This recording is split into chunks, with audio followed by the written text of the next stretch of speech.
Hi, this is Donna.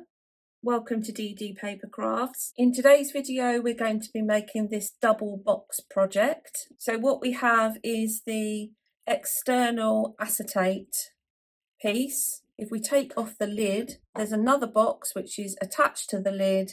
And if we pivot, in my case, a heart on the front, we have access to some additional sweet treats. The overall size of this acetate box is 6 inches high, 4 across and 2 deep. The internal box is 5 inches by 3 by 1. So there's a ½ inch gap between the outside edge of this box and the outside edge of this box. So there's plenty of room to get additional sweet treats in around the box.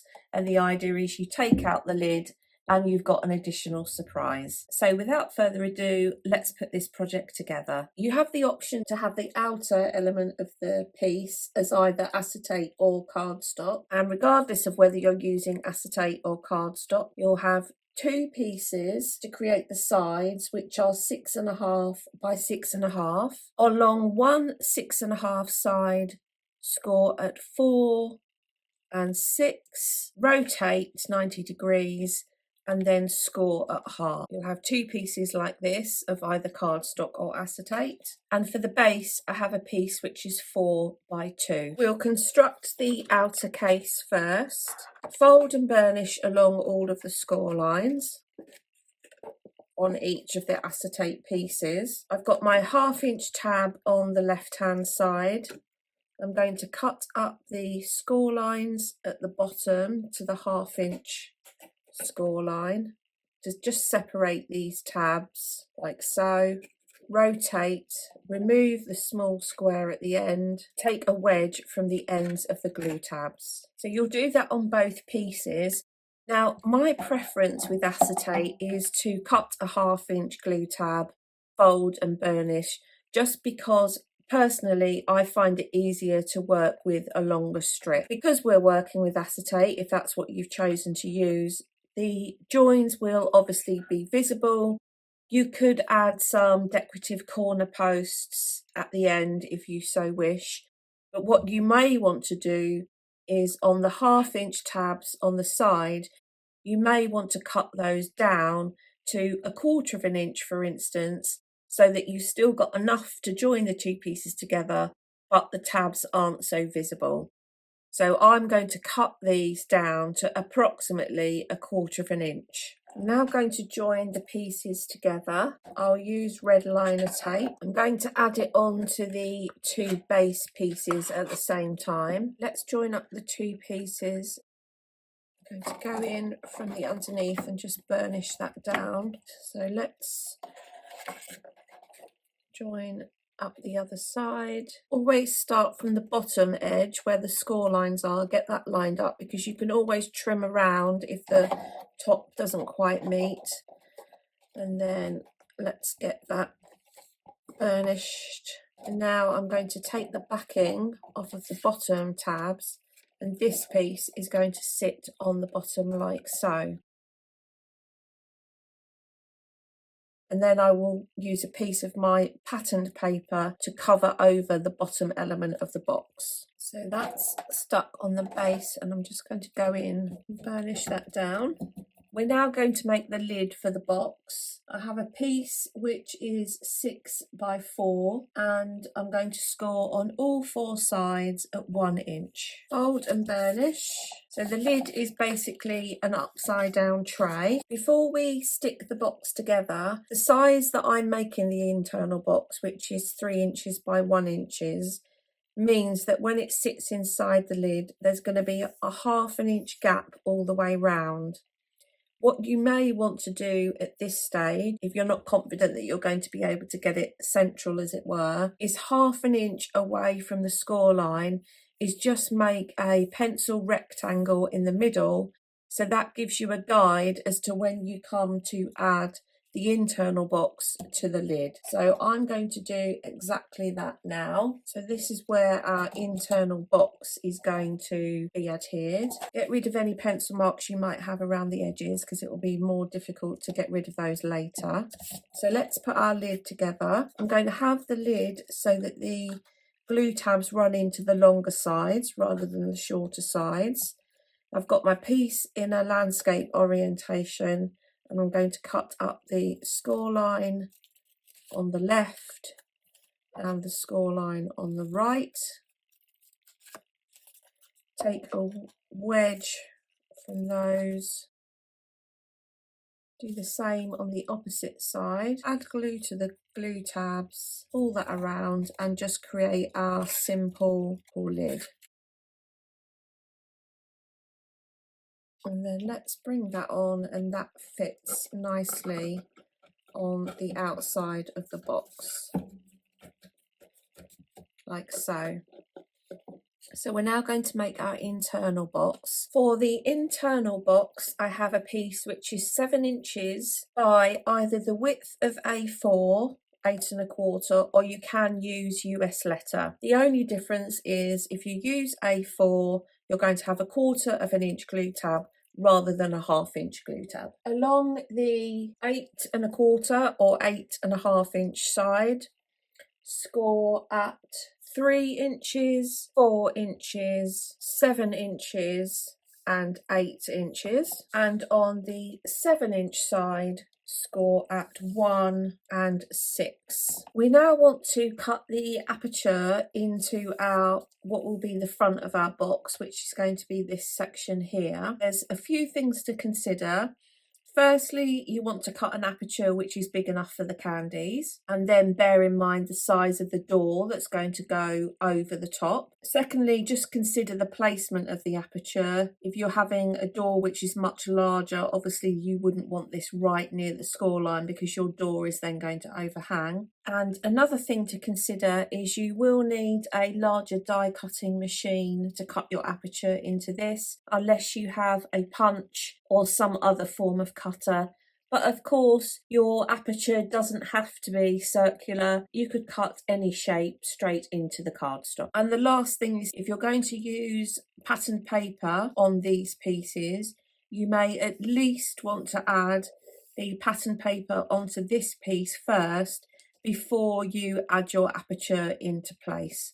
It depends how you're planning on decorating the box. I'm going to add my decorative paper onto these sections now, and then I will cut my aperture so it cuts through both pieces. My patterned paper will be 2 3/4 of an inch by 4 3/4 of an inch on the two larger pieces, and 3/4 of an inch by 4 3/4 of an inch on the narrower sides. I'm then going to cut my circle and cut it so it's approximately 1/2 inch up from the bottom score line at the front of this piece. I've added my patterned paper and my aperture. I've decided that I'm going to have this heart as my door, as it were.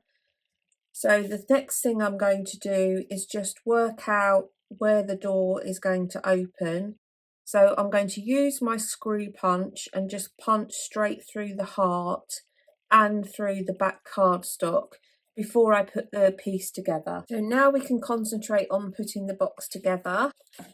So fold and burnish the score lines. Just take care if you have the 1/4 of an inch tab. I'm going to gently burnish that over with my fingers and then go in with my score tool, because I sometimes find, because it's such a narrow piece, I end up going off at an angle. I'm going to cut up each of the score lines, create our tabs to join the top and the bottom together. Rotate and cut that excess away at that end. Up the next score line and do the same on the other side. Take a wedge from the long glue tab. Then I'm going to take a wedge from this long tab on the left, this tab and this tab. I'm going to leave that one square because that will come down and square everything off.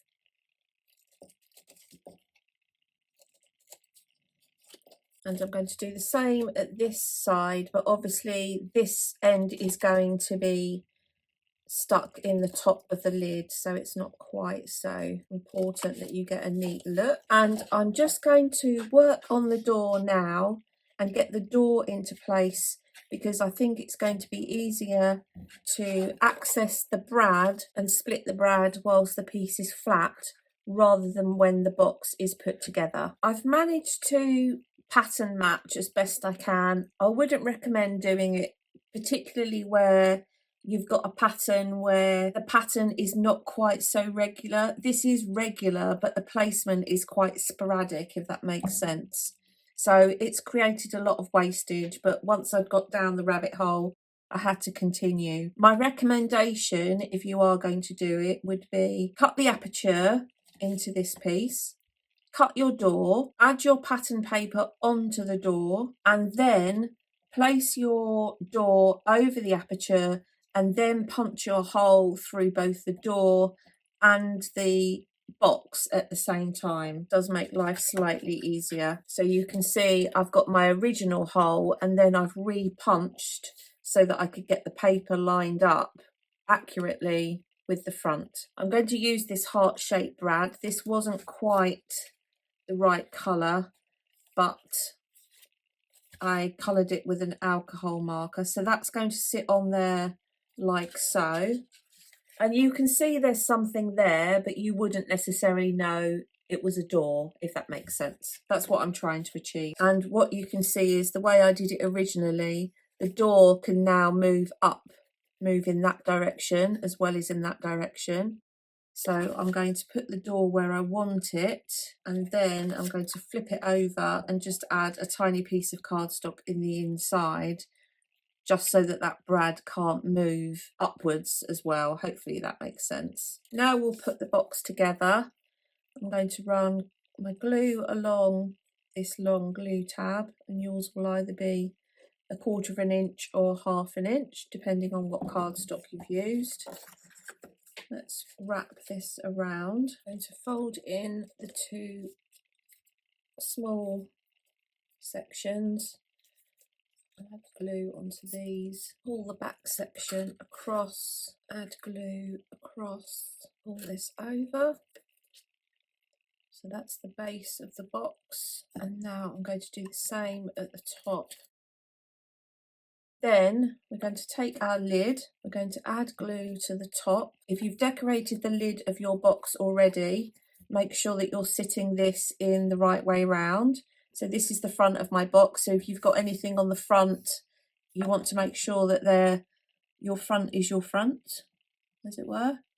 So I'm going to stick that in there, then flip that over and just put some pressure on the top. Now all the elements are ready. It's just a case of adding any additional decoration. I've now finished the box, so I've added a simple topper on to this side, and on the back you can see I've got my heart with the door. So that comes out like so. You can pivot the heart either way on the brad and then access the treats from the inside. I decided to add a handle on the top. I had 2 pieces of cardstock which were originally 2 inches by 3 inches, and I scored on each at 1/2 an inch to create this piece here to glue down. On one of the pieces I stuck my hearts to create my design, and I then cut away from the back the excess cardstock, so that gave me the shaped top. I then laid this one on top of the remaining piece, ensuring the score lines were lined up, and I drew around the shape of this side. I then cut just inside the pencil lines, glued the 2 pieces together, lining up the score lines, so that gave me the front piece which had got the elements on it, and the back piece which was the same shape but didn't have the elements on it. I then added the elements on to within the shape that I'd cut for the piece on the front. Added glue to these 2 pieces and then added it onto the top of the box. Hopefully that makes sense. Overall, I'm really happy with how this project has come out. I realise the decoration, it has actually got a very Valentine's theme to it, but I do think it makes a lovely birthday treat box. I hope you've enjoyed today's video. If you haven't done so already, please consider subscribing to the channel. And until next time, thanks for watching.